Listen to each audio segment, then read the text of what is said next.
Welcome to my Vision News. Some news stories for you. First one is about start of another round of talks between Tigray People's Liberation Front and Ethiopian federal government. Where will the talks be held? What is the agenda?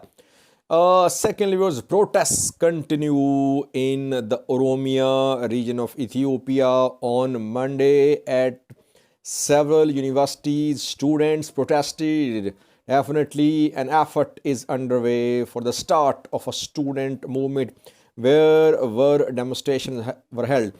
Parallelly, we are seeing issue of Oromia region's flag in Addis Ababa uh, becoming a serious issue now on daily basis. We are seeing protests, we are seeing confrontation at schools of Addis Ababa. At two schools today, some protests were held. Before these news stories, I want to talk a little about Ethiopian migrants who try to reach other countries, try to enter other countries through illegal channels. Today, it was confirmed that 27 bodies of Ethiopian migrants have been found in Zambia. In Zambian capital, these dead bodies have been discovered.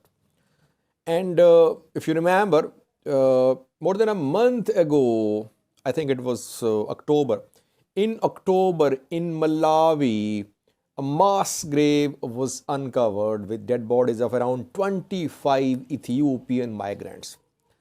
The migrants found dead in Zambia reportedly suffocated on their way towards South Africa. They wanted to reach South Africa. And there would be perhaps hundreds of others who have lost their lives, but they could not be reported. The incidents could not be reported. So that is why, if you are an Ethiopian youth, please don't risk your life.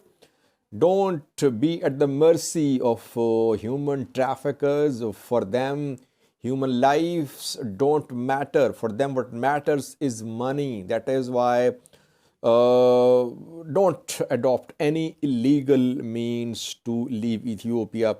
Otherwise, on daily basis, we are receiving reports about casualties, about unfortunate incidents involving deaths of Ethiopian and other migrants abroad.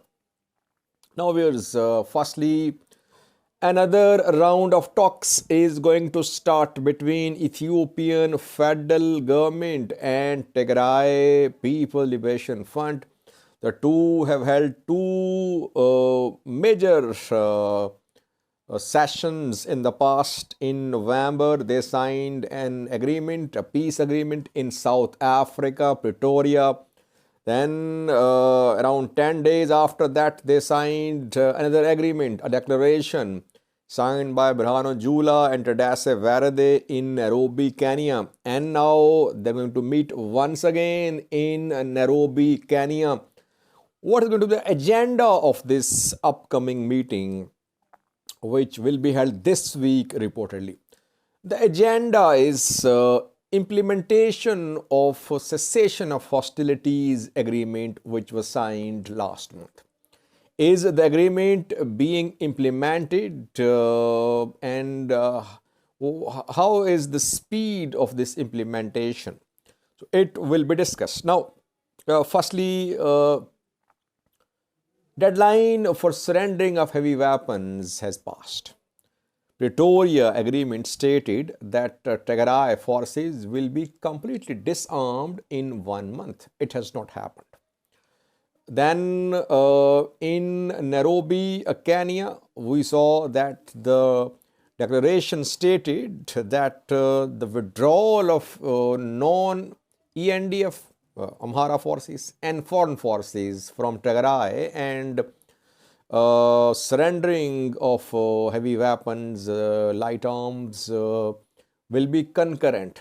It has not happened so far too, because last night we saw on DWTV Tigray's you can say, official news channel, which said that Amhara forces, Eritrean military were still committing atrocities in Tigray. So indirectly, Tigray yesterday said that Amhara forces, Eritrean military had not withdrawn from Tigray. They were still in Tigray. It means that implementation, though it is underway in terms of disengagement, in terms of withdrawal of Tigray fighters from front lines towards some camps, in terms of collection of heavy weapons in Mekelle, in terms of acceleration of aid supply to Tigray. But key issues are still unresolved, and one of the key issues is withdrawal of Eritrean military and Amhara forces, and obviously disarming of Tigray fighters. We know that Olusegun Obasanjo, African Union's High Representative for the Horn of Africa for Tigray conflict, visited Tigray a few days ago. Obviously, he will be in Nairobi, Kenya during the upcoming talks.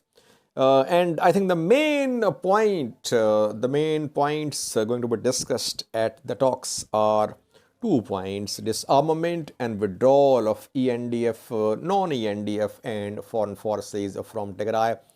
Implementation, the only good thing is that guns have been silenced.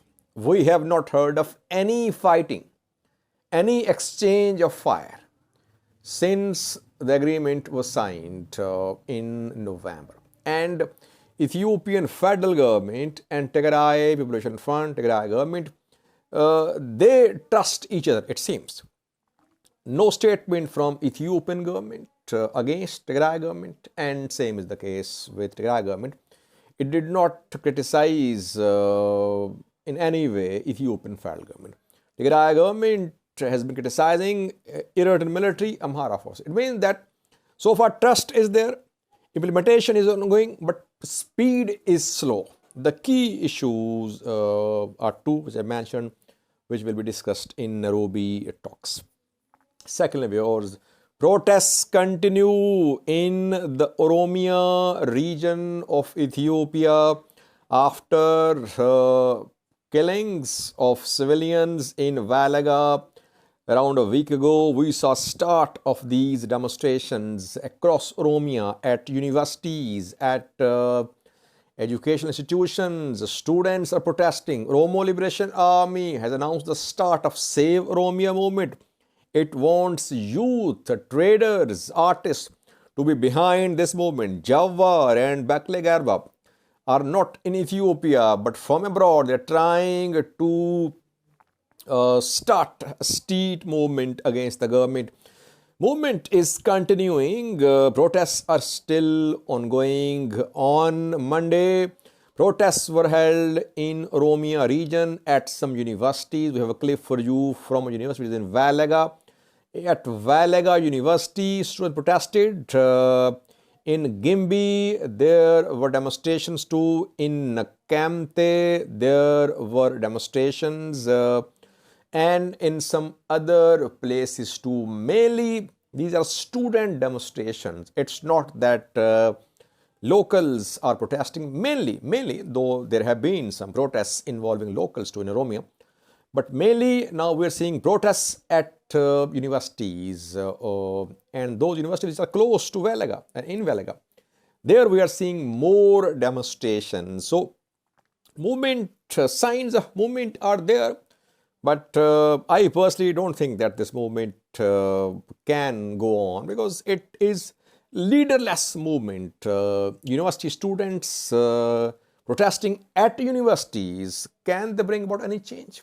They'll have to come out of universities. They'll have to block roads. They'll have to confront security forces. They'll have to take the risks which are affiliated with such movements. But so far, only protests at universities, which are a bit symbolic, I think, so far. So I don't see any major signs that a strong anti-government movement has started.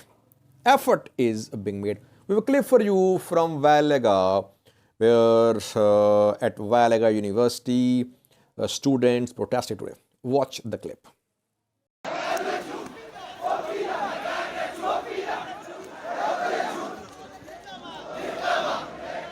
Lastly, viewers, hoisting of Oromia region's flag, singing of Oromia region's anthem in Addis Ababa are becoming serious issues now. On daily basis, we are receiving reports about conflicts at Addis Ababa schools.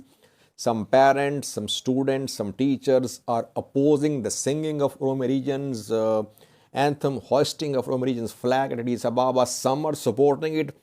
Oromia government is silent, but Addis Ababa government led by Addis Ababa seems to be in support of hoisting of Oromia region's flag at Addis Ababa schools.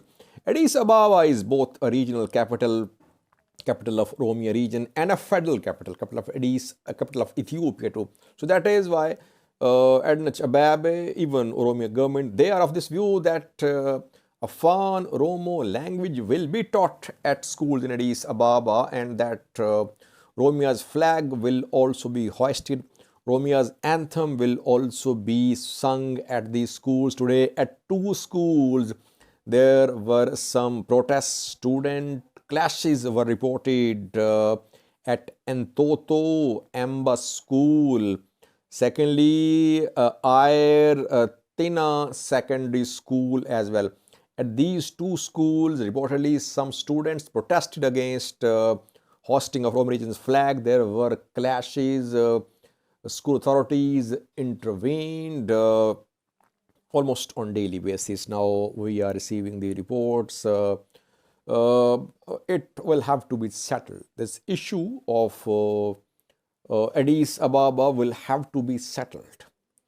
If Addis Ababa is both a regional and federal capital, of course, Oromia region can impose its regulations and laws in Addis Ababa. If it is only a federal capital, then obviously people can protest against the singing of Oromia region's anthem and hosting of Oromia flag in Addis Ababa. So this issue will have to be resolved. It is one of unresolved issues like many others in Ethiopia, which are cause of tensions between ethnic groups, especially between Amharas and Oromos, or you can say Oromos and non-Oromos in Addis Ababa, Ethiopian capital. Thank you for watching.